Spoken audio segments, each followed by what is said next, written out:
This is the book of Trespass by Nick Hayes, published in 2020. It attracted quite a bit of attention then and was on those best of the year lists that various newspapers and magazines compile. I read those reviews and thought this is a book I'd probably be interested in, but I was put off it, I think, by feeling that maybe it would be just too worthy, perhaps full of things I agreed with, but perhaps too heavy in terms of detail or too obvious in terms of its the line it was taking, the kind of radical line. So I was a little while coming to it, but I have now just read it, and I would have to say that it far exceeded my expectations. I think it's a superb book in a number of ways. So firstly, as you might expect, it's a book about trespassing. And in it, Nick Hayes gives accounts of his trespassing into large country estates owned by the very wealthy, either aristocrats and billionaires or big corporations. So he's climbing over walls or fences, and inside there he's sketching what he sees, and he's also usually spending the night sleeping out under a tarpaulin or just straight under the stars. So it's a book about first-hand accounts of trespassing.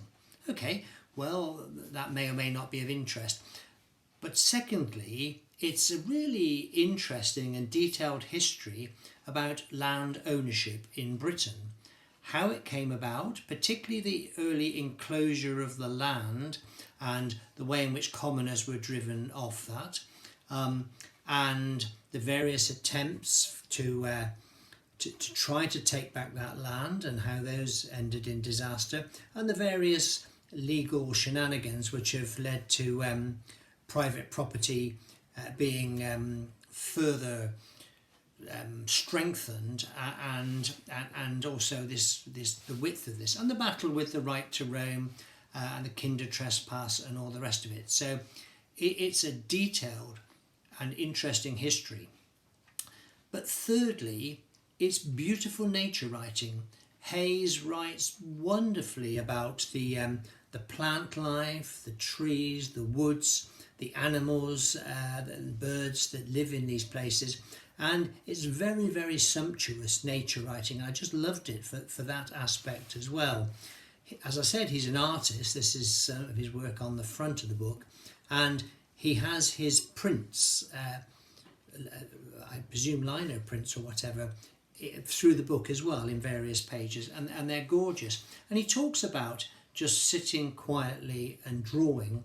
So those are various aspects of the book. But what is so lovely and skillful about the book, I think, is that he seems to know just how long to spend on each of those bits. So each chapter is centred usually around one estate or one land owner, but also around one animal. And he takes a particular theme. So, for instance, the slavery finds its way into the ownership of property in England, and he has a tour around issues to do with slavery, and equally colonialism. So those are topics which are currently in the news quite a bit. He looks at things like the women of Greenham Common, and he has a chapter on the rights to property, possessed or not possessed, by women through history, and how that's all come about in legislation and what might be being done to change that, and has been done. He looks at migration and the way that is influencing the arguments about who owns the land, nationalism. So there's some really big issues in here, but it's not heavy and it's not hectoring. He has a very gentle, humorous touch, and his erudition is worn lightly, and it's beautifully stitched together. So just when when I felt I'd kind of read enough, perhaps history for the time being, we would switch to beautiful descriptions of the sun going down and the evening coming on in a wood. Lovely, lovely nature writing. And as well as being very poetic, Hayes has a devastatingly gentle but focused wit and humour. He writes beautifully. There's an awful lot I could say about this book, and because there's an awful lot in it.